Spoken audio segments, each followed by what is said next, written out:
100 વર્ષ જીવન જીવવા માટે આ બાબતો હંમેશા યાદ રાખજો। આ ઉપાયોને આપણે આયુર્વેદ શાસ્ત્રમાંથી લેવામાં આવ્યું છે, તેથી આ બાબતોમાંથી કોઈ પણ બાબત સાંભળવાનું બિલકુલ પણ ના ચૂકતા।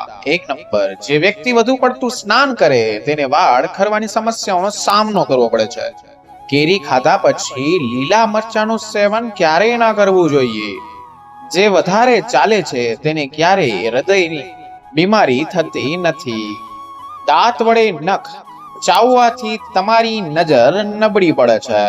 વધુ ફાસ્ટ ફૂડ ખાવાથી એટલે કે બહારનું વધુ ખાવાથી નાની ઉંમરમાં ડાયાબિટીસનું જોખમ વધી જાય છે। ફેટી લીવરના દર્દીઓએ ભોજનમાં દૂધ ન પીવું જોઈએ। દરરોજ થોડો સમય નખ ઘસવાથી રક્ત પરિભ્રમણ સુધરે છે અને વાળ ખરતા પણ બંધ થઈ જાય છે। જો તમને વધારે થાક લાગતો હોય તો થોડો ગોળ ખાઈ લેજો, તેનાથી તમારી અંદર ઉર્જા આવી જશે। તમને કોઈ બીમારી હોય તો મસૂરની દાળ ખાવી જોઈએ। તમારે તમારો વજન વધારવો હોય તો બાફેલા બટેકા ખાઓ।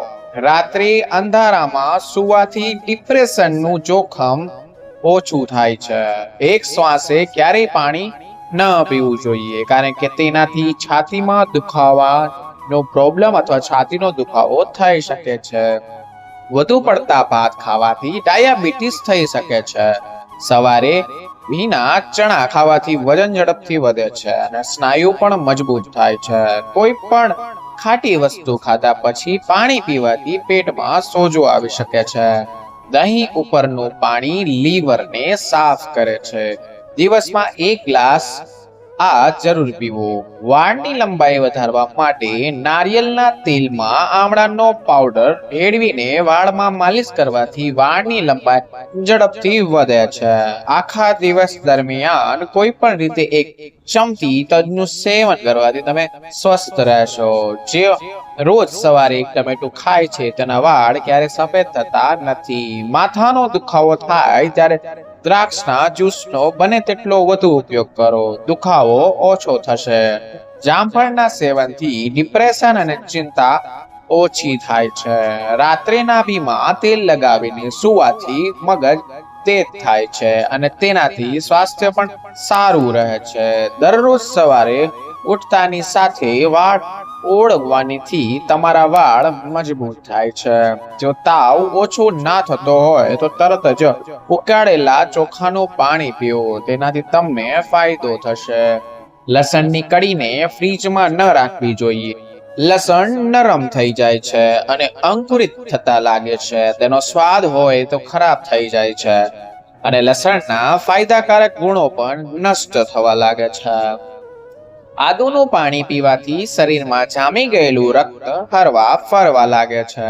કેળા ખાધા પછી તમને કબજિયાતની સમસ્યા રહે છે તો ક્યાં ખાતી વખતે તેમાં થોડું કાળું મીઠું નાખીને ખાઓ, તેનાથી તમને કબજિયાતની સમસ્યા વહી જશે અથવા દૂર રહેશે। જે મહિલાઓએ ત્વચા સોફ્ટ અને ગ્લોઈંગ બી હોય તેમને નાશપતીનું સેવન કરવું જોઈએ। જે લોકો વધુ પડતી ખાંડવાળી ચા પીવે છે તેઓ જલ્દી મોટાપાનો શિકાર બની જાય છે।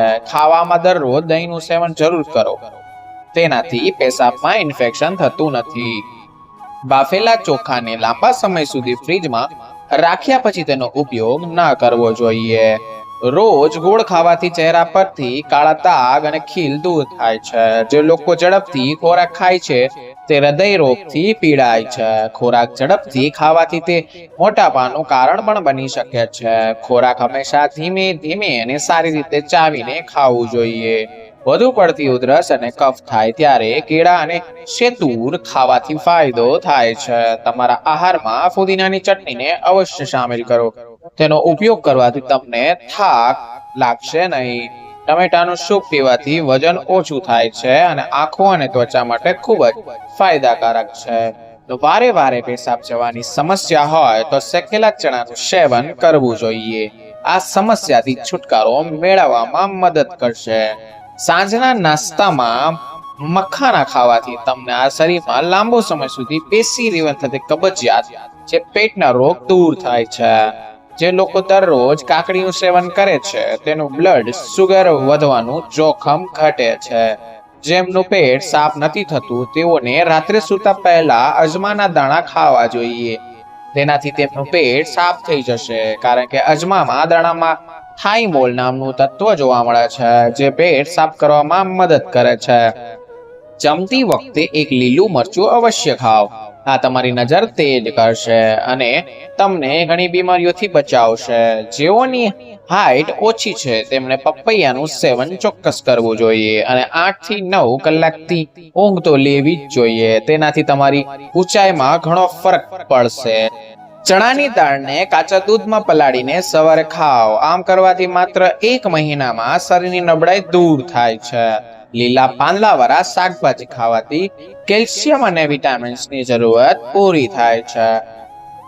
અસ્થમાના દર્દીઓએ ક્યારેય દૂધ અને કેળા એક સાથે ના ખાવા જોઈએ. તેનાથી કફની સમસ્યા થઈ શકે છે અને અસ્થમાનું જોખમ પણ વધી શકે છે. લીંબુના બીજ ખાવાથી ઘણા રોગો મટે છે. તેથી જો લીંબુ પાણીમાં પીતી વખતે વિચાર આવે, વચમાં આવે બી, તો એને ખાઈ લેવું જોઈએ.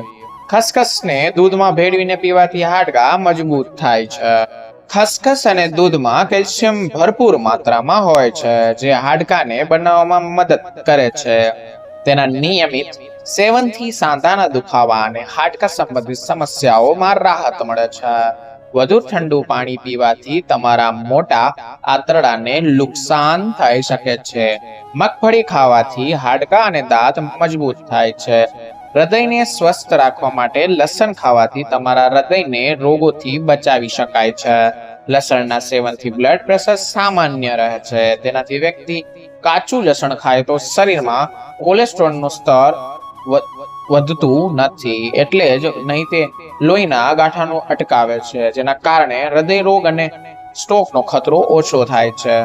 જો તમારા હાથ અને પગ કાળા છે તો ઊંટનું દૂધ લગાવો. તેનાથી પગ અને હાથ સફેદ થઈ જશે.